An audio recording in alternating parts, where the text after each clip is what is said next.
კატაკლიზმები ფაქტიურად ჩვენს თვალწინ იცვლება და სულ უფრო არაჩვეულებრივ და რთულად პროგნოზირებად მახასიათებლებს იძენს, რასაც გასული კვირის მოვლენები ნათლად ადასტურებს.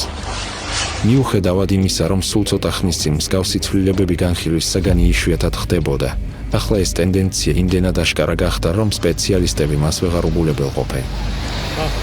თუმცა მომხდარის კომენტირებისასაც კი ბევრი მათგანი ან გვერდს უვლის, ან საერთოდ არ ითვალისწინებს ფაქტორს, რომელსაც მნიშვნელოვანი წვლილი შეაქვს ამ ანომალიების ფორმირებაში. თუ რა ფაქტორია ეს იხილეთ გამოშვების გაგრძელებაში? ახლო აღმოსავლეთი. მარტის ბოლოს ახლო აღმოსავლეთის ქვეყნები ექსტრემალური შტორმების ტყვეობაში აღმოჩნდნენ. ექსპერტების თქმით, ასეთი ამინდი უფრო მეტად შეერთებული შტატების ტორნადოების ხევნისთვისაა დამახასიათებელი და სრულიად უჩვეულოა იმ რეგიონისთვის, სადაც მშრალი უდაბნოს კლიმატი ჭარბობს. შტორმული სისტემა კატარს 23 მარტს დაატყდა თავს და რეგიონში ძლიერი წვიმა, ქარი და სეტყვა მოიტანა. ქალაქ რას-ლაფანში, სადაც მდებარეობს მსოფლიოში უმსხვილესი თხევადი გაზის საწარმოო კომპლექსი, სულ რაღაც 3 დღეში ნალექის ძლიურ ნორმაზე მეტი მოვიდა. ექსტრემალური წვიმები სხვა რეგიონებშიც დაფიქსირდა, რამაც გამოიწვია საცხოვრებელი კვარტლების მასშტაბური დატბორვა და ქვეყნის საკვანძო სატრანსპორტო არტერიების ბლოკირება.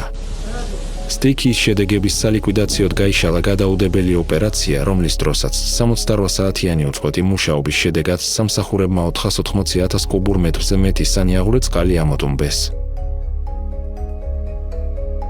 იმავე დღეს სტიქია საუდის არაბეთსაც დაატყდა თავს. კალიის ხელსაწყო და ძლიერი წვიმები დაფიქსირდა ქვეყნის ჩრდილოეთით, ელ-ჯაუფის რაიონში. 26 მარტს ტაბუკის რაიონის არაერთ დასახლებულ პუნქტში ასევე დაფიქსირდა ძლიერი წვიმა სეტყვით. ხოლო ჯაბალ ელ-ლაუზის მთაზე ტემპერატურა 0 ქეზე დაბლა დაეცა და თოვლი მოვიდა, რაც წელიწადის ამ დროს ამ რეგიონისთვის უკიდურესად უჩვეულოა. 25 მარტს ძლიერი შტორმი და კოკისპირული წვიმები დაატყდა თავს არაბთა გაერთიანებულ საამიროებს. უხმა ნალექმა ვადების, ამომშრალი კალაპოტების, ადიდება და მოულოდნელი წყალდიდობები გამოიწვია. ტრანსპორტის მოძრაობა სერიოზულად შეფერხდა, ბევრი ავტომობილი დაიტბორა, ძღოლებს კი მანქანების პირდაპირ გზებზე დატოვება მოუხდათ. სამაშველო სამსახურებს ჯერ კიდევ არ ჰქონდათ დასრულებული სტიქიის შედეგების ლიკვიდაცია, როდესაც 27 მარტის ღამეს ქვეყანა კვლავ მძლავრმა შტორმულმა სისტემამ მოიცვა. ქარის სიმძლავრე 60 კმ/სთ აღწევდა, რამაც ქვიშის ქარის შხალი და ხილვადობის მკვეთრი გაუარესება გამოიწვია. ზოგან ძლიერი სეტყვაც მოვიდა. ინტენსიურ წვიმებს თან სდევდა უწყვეტი ელვა და ქუხილი. ადგილობრივი მაცხოვრებლების თქმით, ციმციმები 100-ზე 2 საათზე მეთხანს ანათებდა. უამინდობამ გამოიწვია ავიარეისების დაგვიანება, ხოლო დიდ მეგაპოლისებში, დუბაიში, შარჯასა და აბუ-დაბიში დაიტბორა გზები და მიწისქვეშა გადასასვლელები. ომანში ძლიერ წვიმებს თან სდევდა ჭექა ქუხილი, სეტყვა და ძლიერი ქარი. მდინარეების და მშრალი კალაპოტების სწრაფად შეივსოწყლით, რამაც მოულოდნელი წყალდიდობები გამოიწვია. შეფერხდა კავშირგაბმულობა, ელექტროენერგიისა და წყლის მიწოდება. ყველაზე მეტად მუსანდამის პროვინცია დაზარალდა, სადაც საგანგებო სამსახურებში უამინდობის შედეგების სალიკვიდაციოდ 1400-ზე მეტი განაცხადი შევიდა. ზოგან გზები გაუვალი გახდა, ხოლო ზოგიერთი დასახლებული პუნქტის მცხოვრებლების საკუთარ სახლებში აღმოჩნდნენ ბლოკირებულნი. ხელისუფლებამ პროვინციების უმეტესობაში მუშაობის დისტანციურ რეჟიმზე გადასვლა გამოაცხადა. ევაკუირებული მაცხოვრებლების განსათავსებლად მთელი ქვეყნის მასშტაბით 161 ცენტრი გაიხსნა. სტიქიამ სულ მცირე 12 ადამიანის სიცოცხლე იმსხვერპლა. იემენს სტიქია 27 მარტიდან დაატყდა თავს, რამაც მასშტაბური წყალდიდობები გამოიწვია.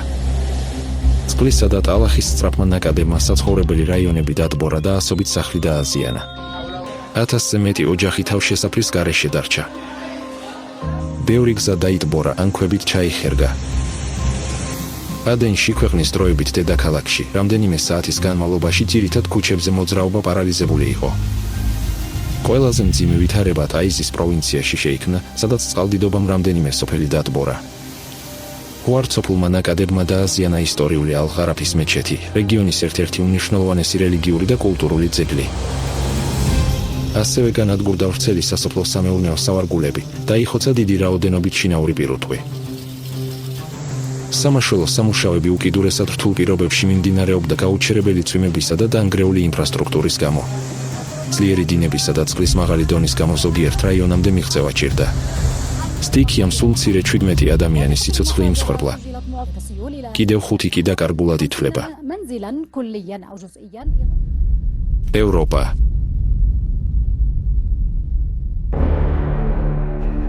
პოლარული ჰაერის ტალღამ, რომელიც საფრანგეთს 26 მარტს დაატყდა, თავს ზამთრის ამინდი დააბრუნა. თოვლი მოვიდა ვოგეზის მთების დაბალ სიმაღლეებზე და კუნძულ კორსიკაზე. შედეგად გზებზე სერიოზული შეფერხებები შეიქმნა. მოყინულ მონაკვეთებზე სატვირთო ავტომობილები დაიბლოკა. ავერონის დეპარტამენტის ქალაქ სეგიულში ლიპყინულის გამო მრავალკილომეტრიანი საცობი წარმოიქმნა. ხოლო ქვეყნის ჩრდილოეთით დიდი რაოდენობით სეტყვის გამო სატვირთო ავტომანქანა სახლის ღობეს შეეჯახა. ენის დეპარტამენტის ქალაქ ატვილონში 10 სანტიმეტრი თოვლი მოვიდა. ხოლო საუის რეგიონის სამთო-სათხილამურო სადგურზე თოვლის საფარის მაქსიმალურმა დონემ 20 სანტიმეტრს მიაღწია. 27 მარტის ღამეს ძირითადი დარტყმა ენდრი და ლუარას დეპარტამენტის ვენახებს მიადგა, სადაც ტემპერატურა 3 გრადუს ცელსიუსამდე დაეცა. მოსავლის ზარალის მინიმუმამდე დასაყვანად მეღვინეობის ზონების აგრარიები მთელი ღამის განმავლობაში იყენებდნენ სითბურ კოშკურებს, სანთლებსა და კვამლის კოცონებს. ცივი პოლარული ჰაერის ამ ტალღამ ციკლონ დებორას წარმოქმნა გამოიწვია. 26 მარტს მან აფენინის ნახევარკუნძულს გამანადგურებელი ძალით დაარტყა. ფრიული ვენეცია ჯულიას რეგიონში ქარმა წარმოუდგენელი სიჩქარე განავითარა არა მხოლოდ მთებში, სადაც მისმა სიმძლავრემ 216 კმ/სთ მიაღწია, არამედ სანაპიროზე და დაბლობ რაიონებშიც. სტიქიამ გამოიწვია ხეების წაქცევა, ბოძების მოგლეჯა და ელექტროგადამცემი ხაზების გაწყვეტა. ქალაქ გენუაში ქარის გამო თვითმფრინავები დაფრენას ვერ ახერხებდნენ და სხვა აეროპორტებში იქნენ გადამისამართებულნი. აფენინებში ტოსკანასა და ემილია-რომანიას ოლქებს შორის მონასტრებისკენ და მომლოცველთა თავშესაფრებისკენ მიმავალი ბილიკები წელამდე თოვლით ჩაიხერგა. ღამით ტემპერატურა მკვეთრად 10-15 გრადუსი ცელსიუსით დაეცა. ლავერნას ცნობილი სამლოცველო ცენტრისკენ მიმავალ პროვინციულ გზაზე ტურისტული ავტობუსი თოვლის ნამქერში გაიჭედა. თოვლსაწმენდი ტექნიკა უძლური აღმოჩნდა თოვლის ასეთი რაოდენობის წინაშე და 58 მომლოცველი, რომელთაგან ბევრი ხანდაზმული იყო, იძულებული გახდა გზა ფეხით გაეგრძელებინა. ლავერნას ტერიტორიაზე თოვლი წვრილი ყინულის კრისტალების სახით მოდიოდა, რაც მიუთითებს ძალიან დაბალ ტემპერატურაზე მათი ფორმირების სიმაღლეზე, ხოლო მონასტრის ეზოების ქვებსა და კლდეებზე გრძელი ლოლოები წარმოიქმნა. ნეაპოლს და სანაპირო ქალაქებს კი მოულოდნელად თავს დაატყდა სიცივე, ქარი და თოვლჭყაპი. რომში დღისით ტემპერატურა +6 გრადუს ცელსიუსზე მაღლა არ ასულა, რაც უფრო იანვრის შუა რიცხვებისთვისაა დამახასიათებელი და სრულიად უჩვეულოა მარტის ბოლოსთვის. ქალაქს თავს დაატყდა ძლიერი ჭექა ქუხილი კოკისპირული წვიმითა და სეტყვით. სახელმწიფო ტრასა E45-ზე თოვლის გამო სატვირთო ავტომანქანა გადაბრუნდა, რამაც გამოიწვია გზის ჩრდილოეთის მიმართულების ჩაკეტვა ვერგერეტოს კომუნის რაიონში.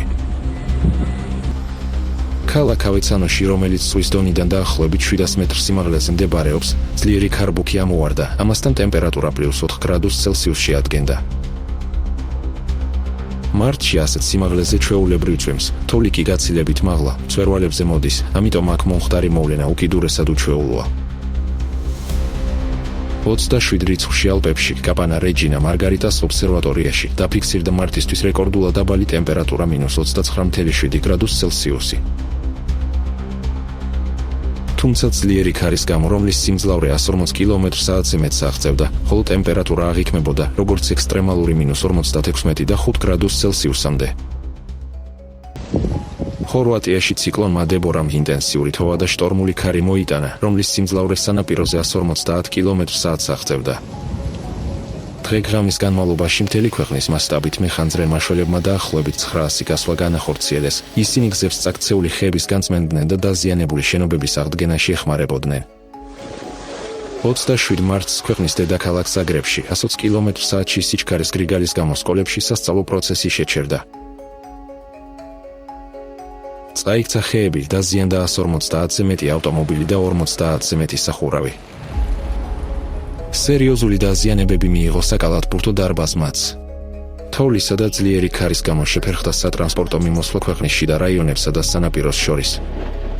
ჩაიკეტა საკვანძო მარშრუტები, მათ შორის A6 და A1 ავტომაგისტრალების მონაკვეთები გორსკი-კოტარისა და ლიკას მთიან რაიონებში. უამინდობამ გამოიწვია მატერიკისა და კუნძულ კრკის დამაკავშირებელი ხიდის დროებითი ჩაკეტვა, ასევე შეჩერდა მრავალი საბორნე და კატამარანის მარშრუტი დალმაციაში, ხორვატიის სანაპიროს სამხრეთ ნაწილში. ამავდროულად ბოსნია და ჰერცეგოვინას ციკლონი დებორას სეტყვითა და ჯეკა ქუხილით დაატყდა თავს. ქალაქ მოსტარში, სანაპირო ქალაქ ნეუმშის სამლოცველო ცენტრ მეჯუგორიეში, ასევე შიროკი ბრიეგისა და გრუდეს რაიონებში ქუჩები რამდენიმე წუთში გათეთრდა მოსული სეტყვისგან. ხოლო ტრანსპორტის მოძრაობა მოყინული გზებისა და ნულოვანი ხილვადობის გამო სრულად დაიბლოკა. 27 მარტის საღამოსთვის სტიქია მასშტაბური ენერგეტიკული ავარია გამოიწვია. უნასანას კანტონში დაახლოებით 50,000 მომხმარებელი ელექტროენერგიის გარეშე დარჩა. ყველაზე კრიტიკული ვითარება ადმინისტრაციულ ცენტრ ბიჰაჩსა და ქალაქ ცაზინში შეიქმნა. სველი თოვლისა და წაგწეული ხეების სიმძიმით სადენები წყდებოდა, რამაც ელექტროგადამცემი ხაზების ბეტონისა და ლითონის საყრდენების ნგრევა გამოიწვია. 29 მარტს ვლაშიჩის მთაზე, რომელიც პოპულარული სამთო-სათხილამურო კურორტია, ძლიერი თოვა დაიწყო. თოვლის ნამქერის სიმაღლე 1 მეტრს გადააჭარბა, რამაც ტურისტულ დასახლებებთან მისასვლელ გზებზე მოძრაობა გაართულა.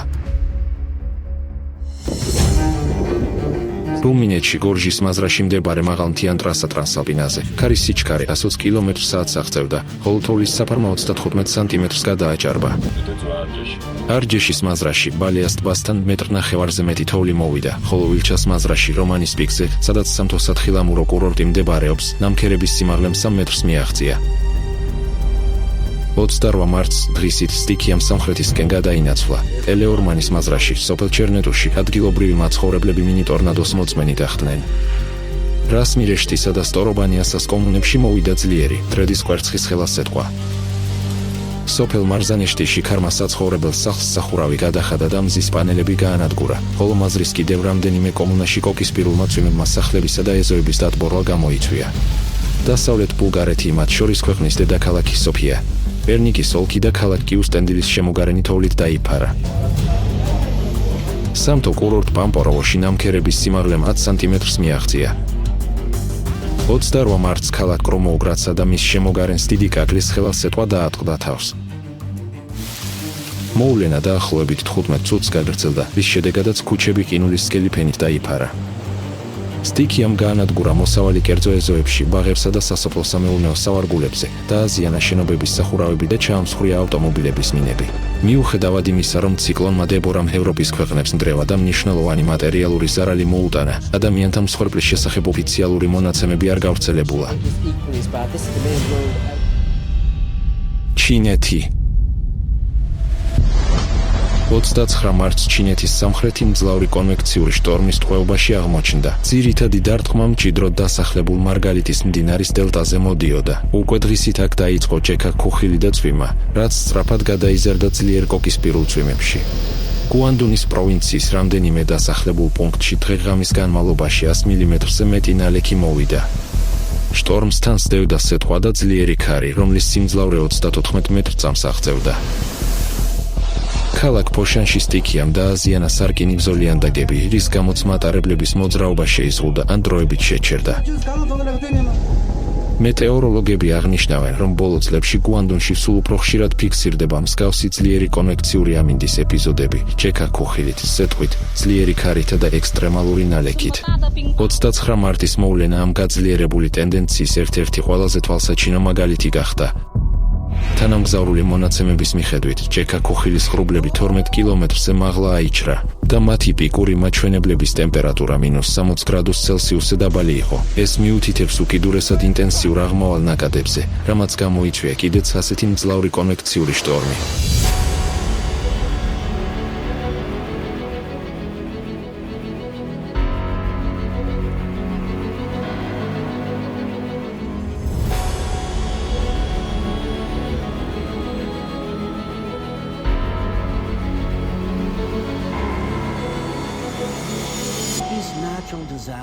ეს ბუნებრივი კატასტროფები მსოფლიოს სხვადასხვა წერტილში ხდება, თუმცა კლიმატური სისტემა მათ ერთიან პროცესში, ოკეანის ანომალიურ დათბობაში აერთიანებს.